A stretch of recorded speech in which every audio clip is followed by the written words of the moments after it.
crowd here today.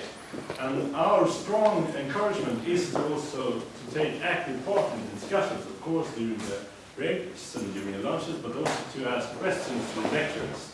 And we should also say that this is a process that will continue within the Legal Institute for this whole year and also into the next one, where we from this activity will start shaping what will become an anthology, a book being published through the European Liberal Forum on these issues, spread across at least a couple of European countries, we hope, and to be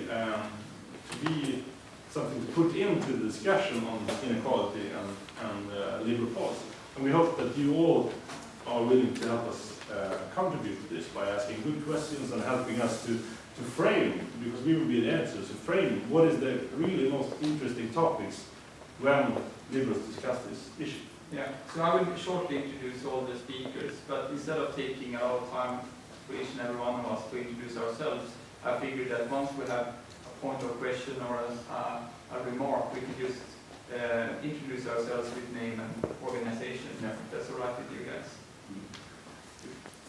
Now, we should also say that we will be filming this for making it accessible to some other people, and also to make sure that we have it properly documented for the future. Mm-hmm. So I hope everybody's okay with being filmed in the presentation. If not, just let us know. Say no, say no. Thank you. We will hear, when you arrived here, you saw that this is a town going through change. You arrived at the train station, riding here on very hot trains, most of you. I heard that there was, we lack some as for air conditioning infrastructure in this country. We're much more used with having to fight cold than fight heat. But then you arrived at what a big building site where something is taking shape. And also you could see that when we walked here, a lot of the streets were closed, and they're building new roads, and also there are these big red flags hanging everywhere, signaling that Falun, the city in the middle, in the heart of Dalarna, in the heart of Sweden, will host the World Championship for skiing next year. And this is also something that we hope that Mikael Rosén will tell us a bit more about this city that we have arrived to, and this community of Falun that, and we will also have this coming back to us several times during the day, ending with the guided tour into the mine, where they will also tell us, we will promise to have a tour with focus on the economic importance of this copper mine. And I hope that we also can learn a bit more, and we also will have a good time together also this evening. Certainly. So Mikael, why are you here? What's so special about Falun? Welcome. Thank you. And I thought about how to introduce Mikael, and because Mikael is, I think that the correct term is to say that you're deputy mayor of Falun. Yes, and the former mayor. Exactly. And the mayor to be, I hope. Yeah. I was actually going to say that if we come back in 6 months, you will be the mayor again, because that's how policy tend to be in this community of Falun. You're the leader of the moderates, the Liberal Conservative Party of Falun, and you also, if not mayor, you will be probably a member of parliament, if I'm not mistaken. I might. Yes, but we hope, of course, that you will stick to Falun being such a great city needing future leadership. 8 years ago, I was elected member of parliament. Yeah. I left it to become the mayor of Falun. Okay, so it will be the second time I went into parliament in Sweden. I'll do that now. I've also been working in politics since I was rather young. I've been working with the liberal concept. So I can say just a few words about that, because in the late 70s I was vice chairman of an organization called Fria Moderata Studentförbundet, which doesn't mean anything to many of you, but we were the ones that introduced sort of the modern liberals into Swedish politics, like Hayek from Mises, Milton Friedman, rational expectations, public choice, Chicago School of Economics, and all those things. So we propagated for them, and many of my friends worked with translating these words into Swedish. And we also introduced Ayn Rand to the Swedish public and things like that. So past in this.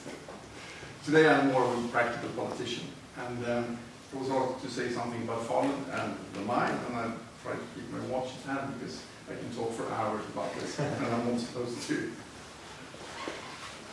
Should I start with this place where we are? Yeah. So it's the great copper mine, and its history goes back to, they think, somewhere in the 800s, maybe the 700s. And that goes back to the possibility today to sort of fingerprint metals. If you find a piece of copper or bronze somewhere in the world, you can analyze it and tell what mine it comes from. And so the story, our history goes back, where every time they find a new piece that can be identified to come from here, our history gets older. It's also, this mine was operated by a company, Stora Kopparbergsbergsbolag, which is one of the oldest still existing share companies in the world. A transaction involving a share in this mine is mentioned in a letter from the 1278 or something like that, which makes it one of the very oldest companies. And as you know, copper has been in demand as a semi-precious metal for very, very long. And so there's been mining here for a very long time. But then something happened, and that was the introduction of cannons in the wars. And they made cannons from iron, cast iron, and that is a very brittle metal, which means it cracks rather easily, or it explodes in your face. But if you made them of bronze, which is copper mixed, alloyed with tin, you get a metal that is sort of slightly elastic, which means it doesn't break or explode when you fire your cannon. And that's a great advantage in a war. So whenever there was a war, there was full production in this mine. And especially in the 1600s, when there was a great 30-year war in Europe, that was the heyday of this copper mine. And so for that period, the 17th century, this copper mine alone produced 2/3 of all the copper in the world. And it was a very rich place, of course. And we have lots of industrialists and merchants from other countries doing business here. And the government, the king, wanted to make Falun a town, and they resisted that because to get town privileges, not only were privileges, it was also a lot of obligations. If you became a town, that had to be financed by these businessmen.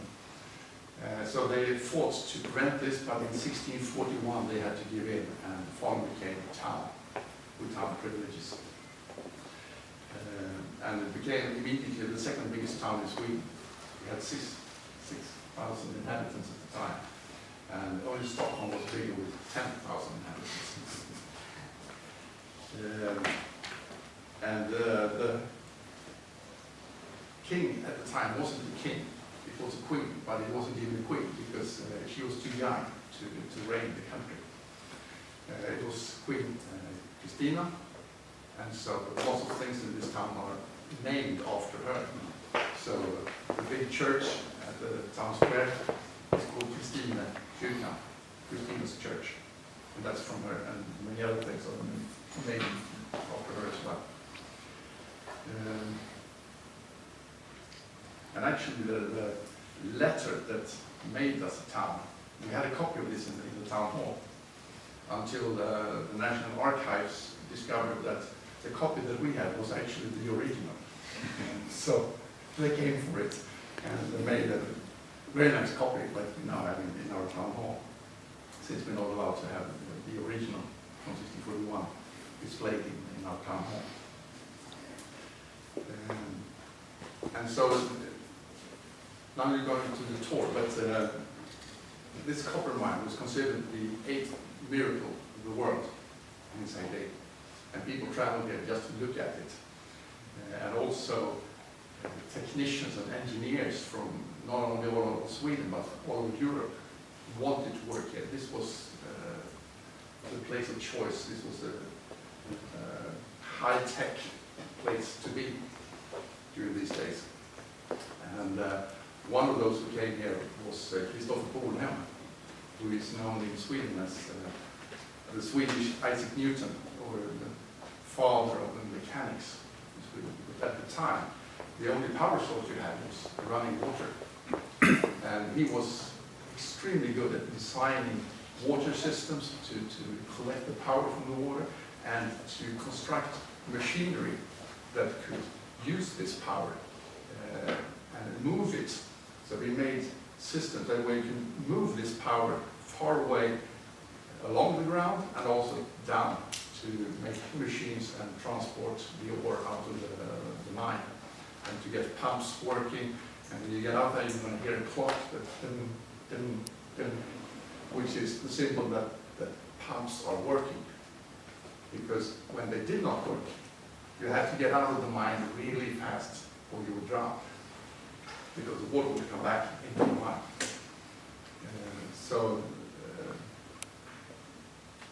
This was really a center of economics and technology at the time. This was also the headquarters of the company that operated the mine until it was merged with Enso in Finland. And they became a very international company and had headquarters in Helsinki, in Stockholm and London, and they closed down their headquarters here in Falun. And this facility is part of their headquarters. The real headquarters building is downtown by the square, but this was sort of operating facilities for the mine. And all this was just for internal use in the company until mid-1990s, because the mine was closed down in 1992, I think, when the copper was out. And it has become a World Heritage since. And so now it's a tourist attraction rather than the production plant, which it was for many hundreds of years. Falun today is not quite as important on the international economic arena as it was. You will see, by the way, in town that it's sort of channeled through the town. And you should know that that was a river, so to speak, that was very shallow and very wide, which made it very poor for transportation. So they changed it into channel to make it possible to have ships there that you could load. And so if you look at the side of the channel, you see that it's very high at one place and much lower at the rest. And the high place, that's where you could load the ships on deck. So you didn't have to lift the copper, you could just drive it onto the boat.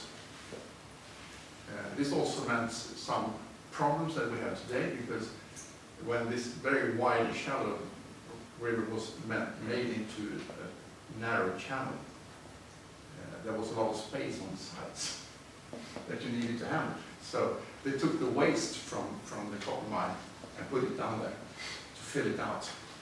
And that is very porous, which means that when the water rises not only in this canal, it also rises in the ground everywhere. So the whole town can get flooded because of this. And also, when you build houses, we had one example of that not too long ago. They wanted to build a basement on a big house. And I said, you have to calculate the lifting force of the water. What? Well, when the water rises, it rises in the ground, under this building. It will be like a boat, ship. And so they calculated and made the conclusion, we can't build a cellar in this house because it's going to float. We have to build it without the basement. So that's a rather peculiar problem that we have in this town. Otherwise, today this town is about 56 or 57,000 inhabitants. It's the center, regional center of Dalarna. So we have the county hospital, we have the courts, we have the central police station for this area, we have a university, we have a level of education which is rather much higher than the average for Sweden. And we have a lot of consultants I'm a lawyer myself, and most of the lawyers in Dalarna live in Falun, work here, and so does almost all the architects, landscaping architects, technical consultants, and all these kind of specialties. What we found in Falun. And so Falun has been, for a very long time, the center of competence, not only for Dalarna, but also for the region surrounding us. And sometimes you don't realize that. I was in Røros, a place in Norway, where they also have a copper mine. And it turned out that when they go shopping, and you can't find it in the vicinity, they go to Falun. They have always gone to Falun for hundreds of years, because that was the big town where you could get everything. And the same thing when you go north, like 200, 300 kilometers, they went first to Mora, in the north of Falun. And if that wasn't enough, they went to Falun. And these patterns of traveling and going for services still exists, which is rather amazing, I think.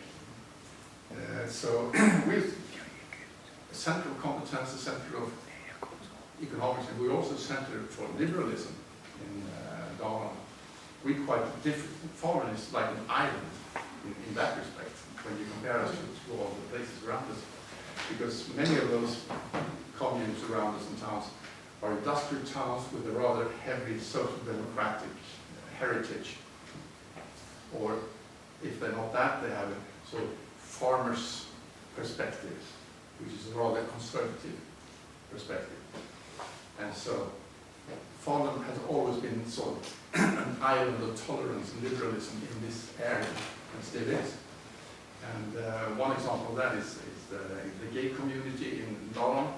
They talk to them and they say they try to have dances and activities in various parts around us, and there is always problem. People paint things on the windows, break the windows, harass them in many ways.